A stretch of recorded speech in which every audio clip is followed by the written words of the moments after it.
قرآن مجید نے واضح کہہ دیا ہے کہ یہودی اور عیسائی تم سے راضی نہیں ہو سکتے حتی تتبع ملتہم، جب تک کہ تم ان کے دین کی پیروی نہ کرو، ان کو کسی طریقے سے معاذ اللہ عیسائی بنایا جائے۔ نبی پاک علیہ السلام کی جو محبت ہے نا، وہ انسان کے لیے زندگی کو آسان کر دیتی ہے۔ حضور سے پیار ہوتا ہے نا تو بندہ نفرت کرنی ویسے چھوڑ دیتا ہے۔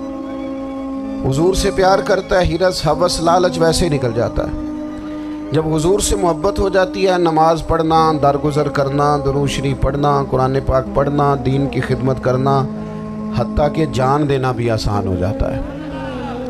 نبی پاک علیہ السلام کی محبت انسان کو کبھی بھی پریشان نہیں ہونے دیتی، الجھنے نہیں دیتی، تازہ دم رکھتا ہے حضور کا پیار۔ شرط یہ ہے کہ محبت صحیح ہو، اصلی ہو، باطن میں ہو۔ یہ آپ کے ذہن کے اندر کبھی بھی کسی بدبو کو نہیں آنے دے گی، طبیعت کو تازہ دم رکھے گی، سکون میں رہے گی۔ لیکن نبی پاک علیہ السلام کی محبت کے کچھ تقاضے ہیں، ان تقاضوں کو سمجھنا پڑے گا۔ بالخصوص امت اس وقت جس جگہ پہ کھڑی ہے، آپ دیکھیں کہ اتنی بربریت اور اس جیتے جاگتے دیکھتے ماحول میں کہ جس میں ہر چیز کیمرے کی آنکھ دیکھ رہی ہے، اس میں اس قدر زیادہ اسرائیل کی جارحیت، اس کے جواب میں دو تین تازیانے ہیں جو سمجھنے والے۔ ایک ہے کہ میں کوئی جذباتی بات کروں گا، آپ اس کی تائید کر دیں گے۔ ایک ہے کہ پہلوؤں پر غور کرنے کا وقت ہے کہ اتنے کٹھن ماحول میں بھی اگر مسلم امہ کے لیڈر بیدار نہیں ہو رہے تو آپ کو پس منظر سمجھنا پڑے گا کہ ہم نے نبی پاک کی محبت کے تقاضوں کو نہیں سمجھا۔ حضور سے محبت ہے نا تو پھر نبی پاک کو تو سادہ طرز زندگی پسند ہے، حضور کو تو پسند نہیں ہے۔ اللہ کے محبوب نے تو دعا مانگ کے فقیری لی اللہ تعالیٰ سے۔ آپ کو پتہ ہے جب بندہ بہت زیادہ آسانیوں میں چلا جاتا ہے، بہت زیادہ اس کے پاس سہولیات ہو جاتی ہے، اس کا مرنے کو دل نہیں کرتا۔ خود نبی پاک علیہ السلام نے فرمایا قیامت کے قریب کافر تم پر جھپٹیں گے جس طرح بھوکے لوگ کھانے پر جھپٹتے ہیں۔ حضور کیوں، ہم تھوڑے ہوں گے؟ فرمایا نہیں، تمہیں دنیا سے محبت ہو جائے گی اور موت تمہیں بری لگے گی۔ اتنے بڑے بڑے بنگلے، عالی شان محلات، کس کا چھوڑ کے مرنے کو جی چاہتا ہے معاذ اللہ۔ نبی پاک کی محبت کا تقاضا سمجھو، ایسا نہیں کہ وہاں دولت آئی نہیں۔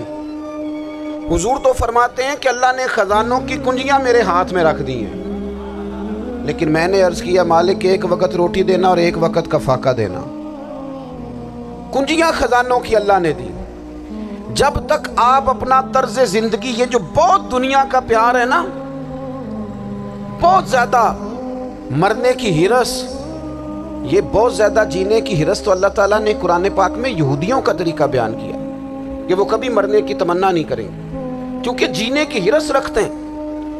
نبی پاک علیہ السلام کے غلاموں، طرز زندگی جب تک سادہ نہیں ہوتا اور جب تک یہ دنیا کے جھمیلوں سے کسی کو دولت دے کر پیچھے کر دیا جاتا ہے، کسی کو عہدہ دے کر چپ کرا دیا جاتا ہے، کسی کو اقتدار دے کر چپ کرا دیا جاتا ہے، رسول اللہ صلی اللہ علیہ وسلم کے سچے غلام